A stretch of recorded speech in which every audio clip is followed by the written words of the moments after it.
Oh, honey, where do I even begin? This story isn't one for the faint of heart, but it's a tale I'm compelled to tell. It's about a mother's love, a son's betrayal, and the moment a woman over 60 realizes the cozy nest she'd built was nothing more than a golden cage, and she'd just been unceremoniously shoved out of it. The day it all started, I was feeling so damn proud. I had just finished baking a fresh batch of blueberry muffins, the kind Michael used to beg for as a boy, the ones with the extra streusel topping that made his face light up. My son, my one and only Michael, had just landed a massive contract for his construction company, and I wanted to celebrate. It felt like a lifetime ago that I was a young widow struggling to make ends meet, working 2 jobs to put food on the table and keep a roof over our heads. My late husband, Thomas, had been gone for 20 years, and every sacrifice I'd made since then was for Michael. Now seeing him succeed, I felt like all that hard work had finally paid off. I put the muffins into a wicker basket I'd lined with a cheerful red and white checkered cloth, along with a thermos of his favorite strong black coffee and a brand new CEO mug I'd found at a little boutique downtown. It was my way of saying, "I see you, son, and I'm so proud of you." I drove my old, faithful station wagon, the one Thomas had bought me for so long ago, across town to Michael's office. The new building was sleek and modern, all grass and steel, a stark contrast to the small, one-man operation he'd started in our garage. I walked past the reception desk, my heart swelling with pride, and headed straight for his door. As I pushed the door open, without knocking, a little tradition we'd always had, the air in the room seemed to freeze. Michael was seated at his large, polished desk, and across from him sat his wife, Brittany. She was dressed in a sharp, expensive-looking pantsuit, a crisp white blouse, and a look on her face that could curdle milk. Michael looked up, and his expression wasn't one of surprise or delight, but of annoyance. "Mom, what are you doing here? I told you to call first." My smile faltered. I held up the basket. "I brought you a little something to celebrate your new contract, sweetheart. Blueberry muffins and coffee, just like you like." I tried to keep the cheer in my voice, but the chill in the room was palpable. Brittany slowly turned her head to look at me, her eyes narrowing. "Michael and I are in a very important meeting, Mrs. Harper. We don't have time for a little picnic." She said picnic like it was the most pathetic thing in the world. I felt a hot flush of embarrassment creep up my neck. I looked at Michael, expecting him to intervene, to tell his wife to mind her manners. But he didn't. He just sighed, rubbing his temples.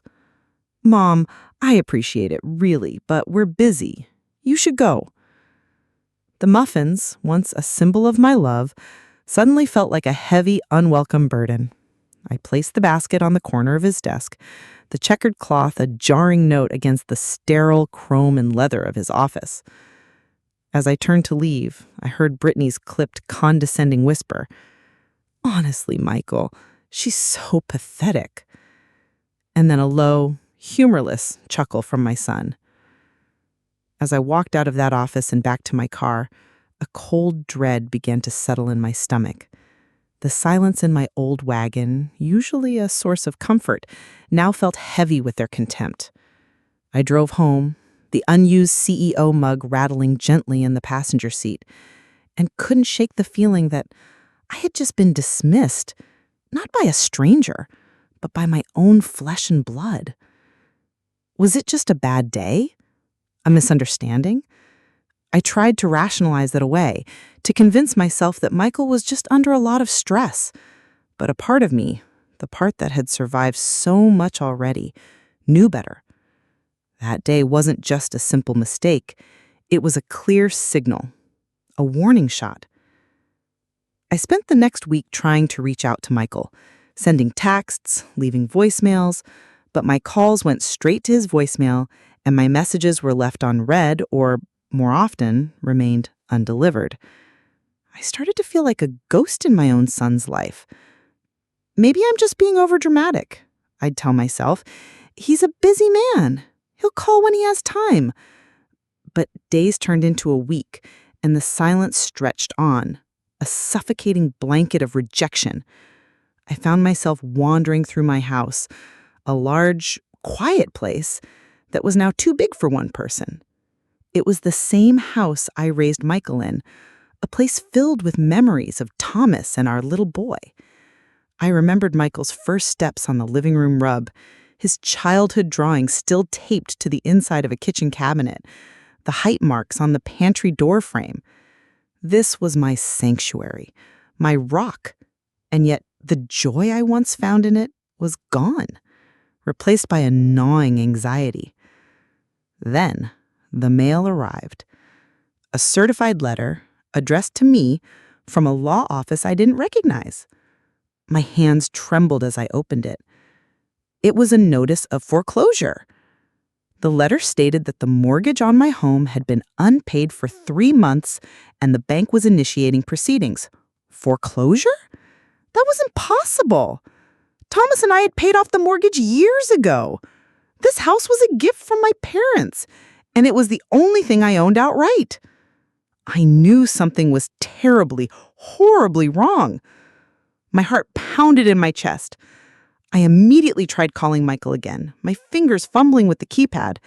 I needed to know what was happening, to hear his voice, to understand this insanity. But again, a cold automated voice informed me that the number was unavailable. What was going on? Was this a cruel joke? A mistake? And why was my son suddenly unreachable? I'd spent my life giving, sacrificing, loving, and now this. It felt like the ground was crumbling beneath my feet. What was I supposed to do? I had no other family to turn to, no one to confide in.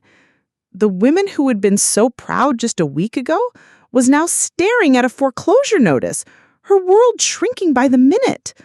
What would I discover next? Would the betrayal run deeper than a few mean words? You won't want to miss what happens when I finally confront my son and his wife. Is this a simple misunderstanding or something far more sinister?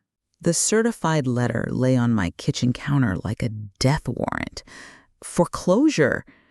My heart felt like a panicked bird trapped in my ribcage. I grabbed my phone, my fingers fumbling as I tried to dial Michael's number again. No answer. My mind raced, trying to make sense of the nonsensical. This had to be a mistake, a malicious prank. Michael couldn't do this. But the cold dread from his office visit returned, thicker and colder this time. I had to see him. I had to look him in the eye and make him explain this. I threw on a light jacket, my hands still shaking, and drove the old station wagon across town to their new McMansion. It was a monstrosity of a house, all manicured lawns and faux Tuscan architecture, a monument to their newfound wealth. As I pulled up, I saw Michael's shiny new truck in the driveway and Brittany's pristine white SUV. They were home. I marched up to the front door, my resolve hardening with every step. This wasn't the timid woman who had left his office. This was a mother fighting for her home, for her sanity, for the truth. I rang the doorbell, a shrill chime that seemed to mock the peaceful facade of their lives. Brittany answered, a glass of red wine in her hand. Her perfect smile vanished as soon as she saw me. "What are you doing here, Mrs. Harper? We're busy." She was already moving to close the door. I put my hand on it, pushing it back open. "Don't you dare close that door on me, Brittany. I want to talk to my son. What is this?" I thrust the letter at her. She glanced at it, a flicker of something. Was it triumph in her eyes? She let out a small, scoffing laugh. "Oh, that old thing. Michael was wondering when you'd get that." She took a sip of her wine as if this was all a casual inconvenience. Michael appeared behind her, his face a mask of annoyance. "Mom, I told you we'd talk about this. You can't just show up unannounced." My anger flared. "Unannounced? You sold my home out from under me, Michael. The home your father and I worked our entire lives for. And you've been avoiding my calls for a week? What is going on?" I felt the desperation in my own voice. It was a pathetic sound, and I hated it. Michael stepped forward, taking the letter from me. "Keep your voice down. The neighbors will hear." He ushered me inside, but only far enough to close the door. We stood in the cavernous foyer, the silence broken only by the echo of my trembling voice. "I don't understand, Michael. The mortgage was paid off. What is this letter?" He avoided my gaze, looking at the floor, at the ceiling, anywhere but me. "Mom, listen. The house, it's a huge burden. The property taxes, the repairs. You can't afford it. I took care of it for you." Brittany let out a sharp laugh from the living room. "He didn't just take care of it, Michael. He used it for his business. Why beat around the bush?" she said, walking back into the foyer with a predatory gleam in her eyes. "He used the house as collateral for a new business loan, a very, very large one. The money from the loan has already been spent. We've got a lot of expenses." My head spun. You used my house as collateral without my permission? Michael, how could you?" The world was a spinning blur of polished wood and hateful glares. Michael finally looked at me, his eyes cold and devoid of any remorse. "Mom, I had to. It was the only way to secure the capital for the new project. You didn't need the house. You're getting old. You don't need all that space. And frankly, you were a financial burden. Your health insurance, your doctor's visits, it's also expensive. This is for the best, for everyone." He said everyone, but he meant him and his wife. He said it was for the best, but the bitter truth was that he had stolen my home and my security. Brittany chimed in, her voice dripping with venom. "And besides, the new owner is a lovely young couple. They'll be moving in next week. You have a week to get your belongings out. Michael has already had an apartment set up for you. It's a lovely little place, a senior living community. All your needs will be taken care of." The condescension was unbearable. My son, my baby, was trying to ship me off to an old folks' home? My composure shattered. "My things? You think I'm just going to pack up and leave my home? This is my life. This is where I raised you. How can you stand there and look me in the eye after what you've done?" My voice was loud, raw with hurt and anger. Michael's expression hardened. "You're getting emotional, Mom. You're making a scene. I think you should leave." He grabbed my arm, his grip surprisingly strong, and started to drag me toward the door. I struggled, yelling, "Let go of me! Don't you dare touch me!"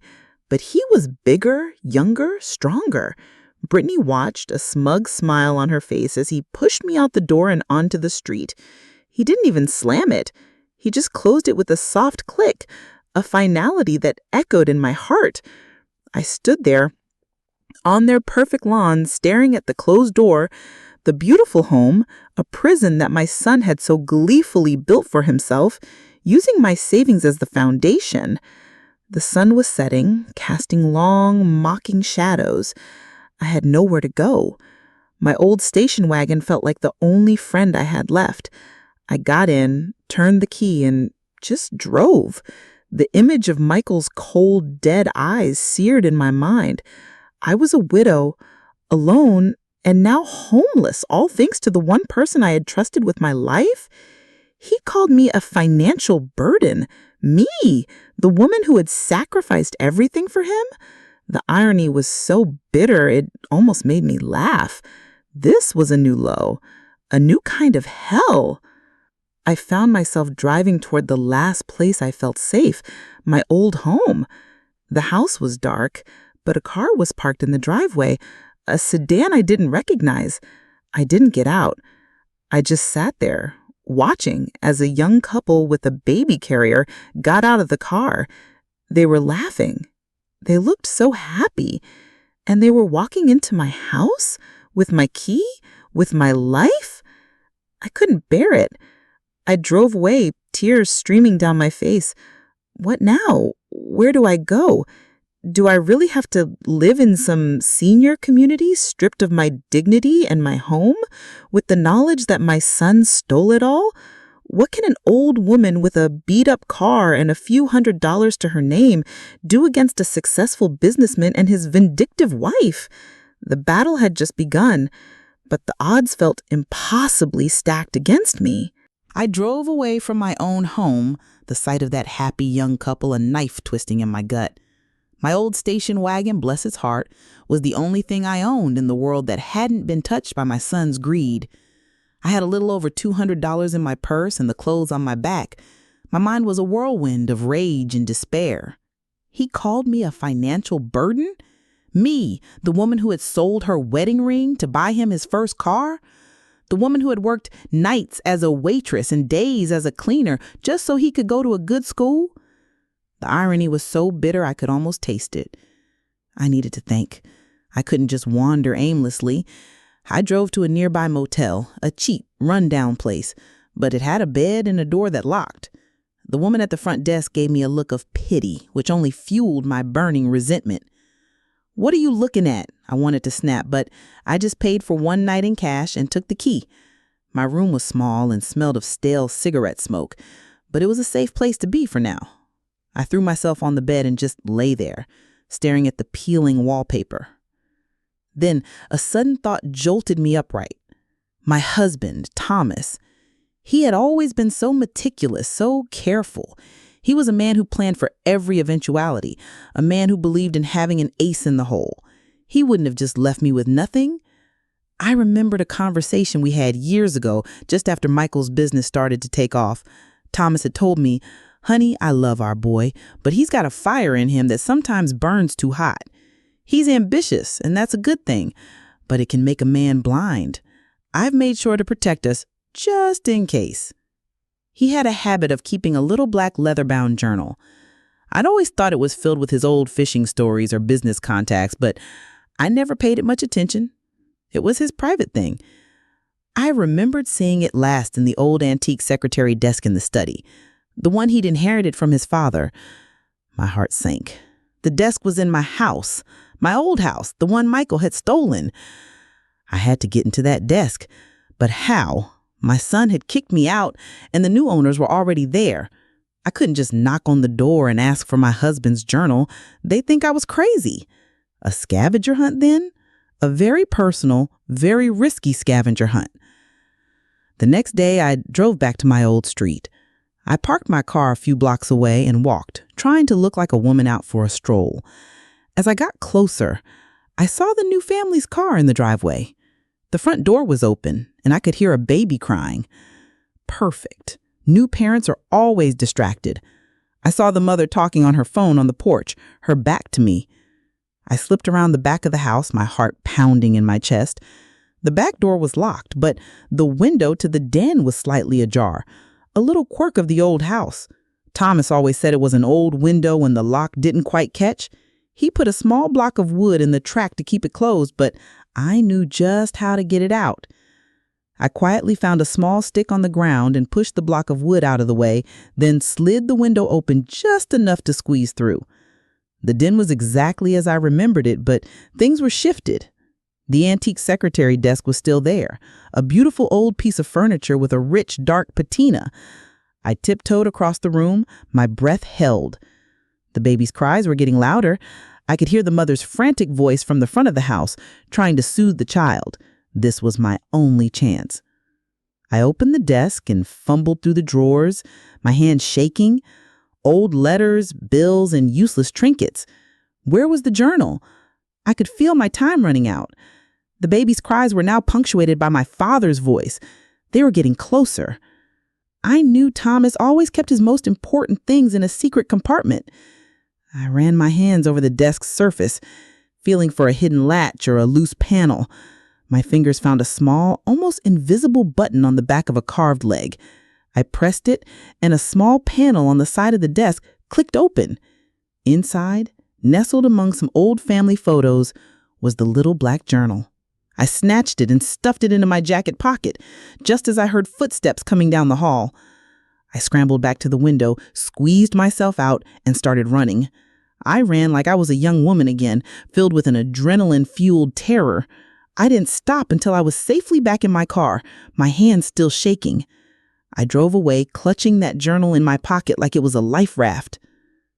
Back in my motel room, I locked the door, pulled the curtain shut, and finally opened the journal. The first few pages were just his beautiful handwriting, mundane notes about the weather in his garden. But then as I turned the page, my heart stopped. He had written me a note. To my dearest Nancy, if you are reading this, it means I am no longer with you and something has gone wrong. I have made some arrangements for our boy, but I also wanted to make sure you are always protected. Keep this journal safe. It contains all the details you will need. I turned the page and the handwriting changed. It was a precise, almost clinical description of Michael's business. My husband's meticulous nature had paid off. He had not just lent Michael money, he had become a partner. He had documents, contracts, and even passwords. He had invested heavily in Michael's company, but with a crucial detail.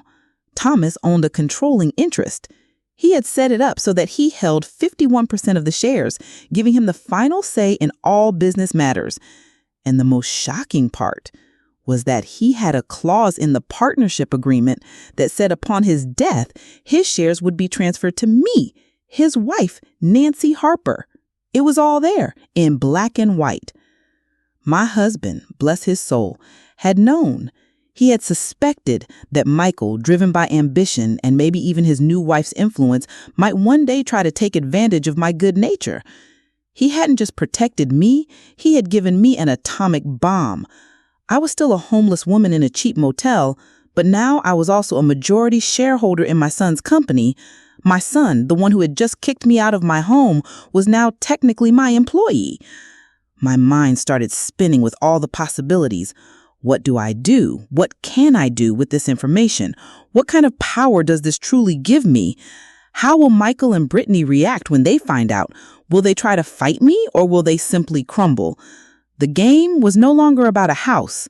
It was about power, about justice, about proving a point. What's the best way to hit them where it really hurts? And what's the one thing they'll never see coming?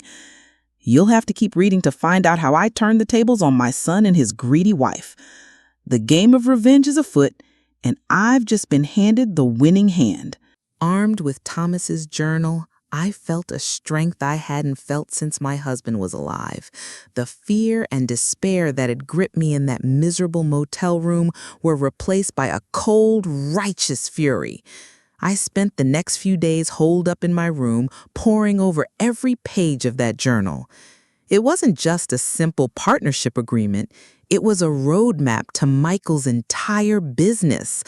Thomas had detailed every single investment, every bank account, every major contract, and even the names of key employees and their salaries.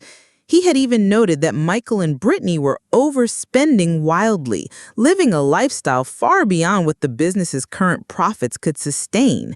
My husband, bless his cynical soul, had seen it all coming.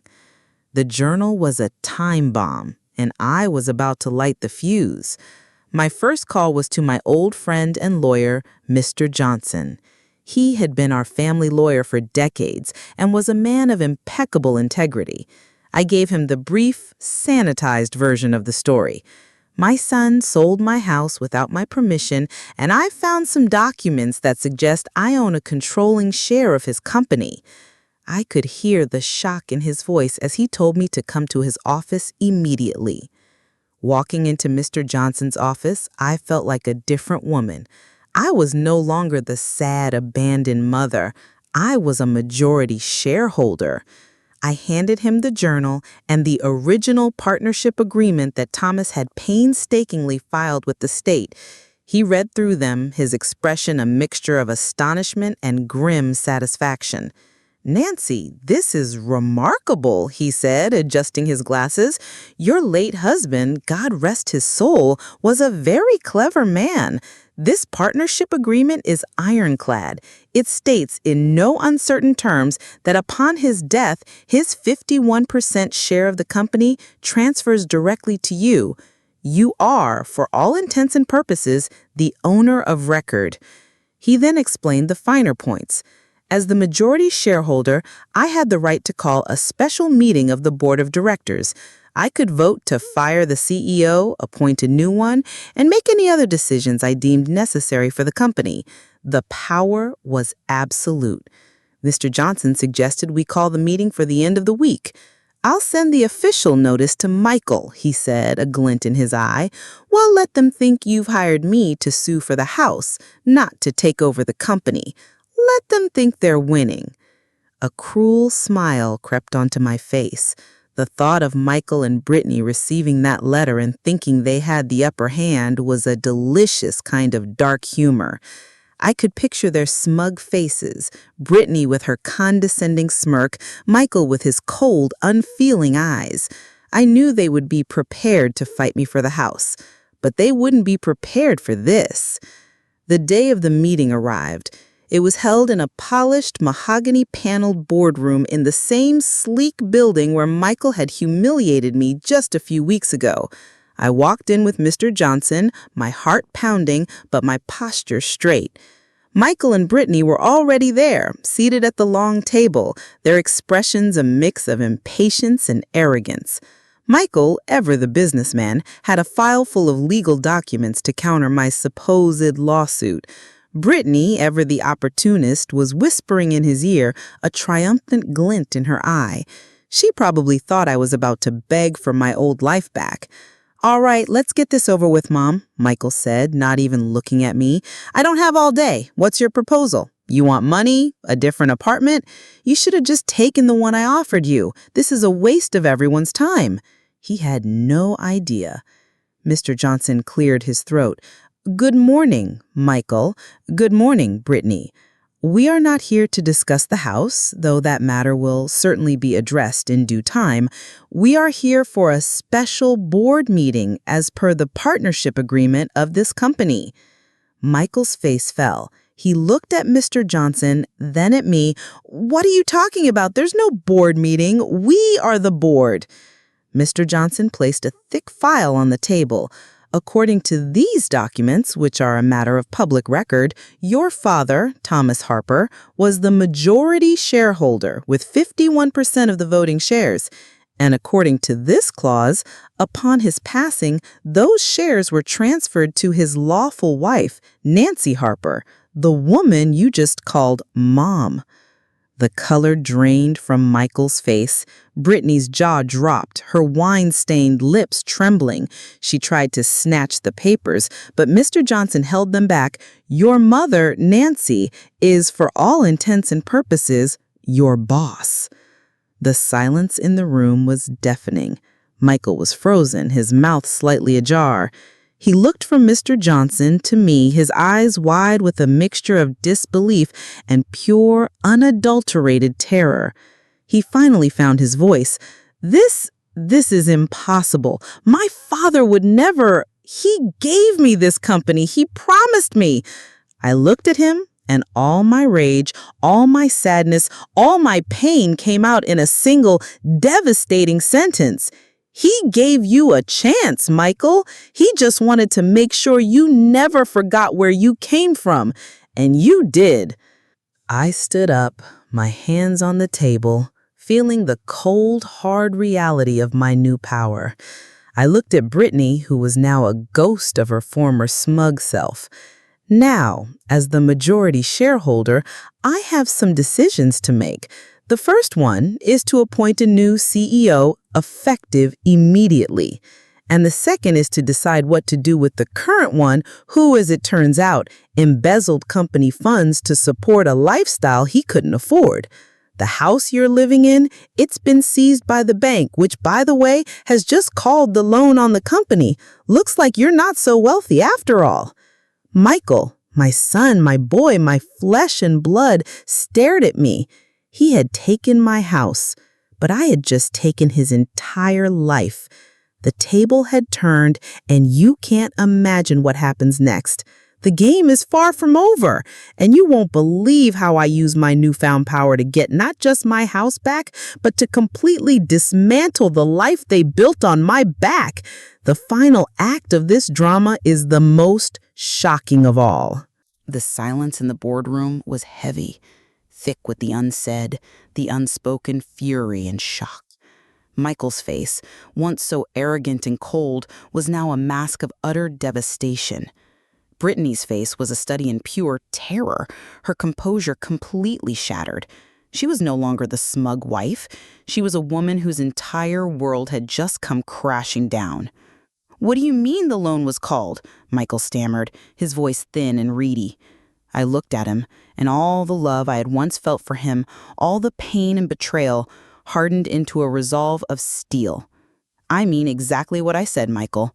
Your business was heavily leveraged against my house, a house that, as it turns out, was part of a very complicated legal arrangement. Once I, the majority shareholder, made the bank aware of the, shall we say, irregularities in the chain of title, they decided to pull the loan. They didn't want to get involved in a nasty legal battle." Mr. Johnson, ever the professional, interjected calmly, "The bank has decided to seize all business assets to cover the outstanding loan. The company is, for all intents and purposes, insolvent. Your personal assets, Michael, including the house you and your wife are living in, are now subject to liquidation to cover the remaining debt." The look on Michael's face was a twisted mixture of disbelief and utter defeat. He finally looked at me, his eyes pleading. "Mom, please, you can't do this. This is our life's work. My business. What about my business?" I gave him a slow, humorless smile. "Your business? Oh, that's not your business anymore, honey. It's my business now. And my first order of business as the new owner is to clean house.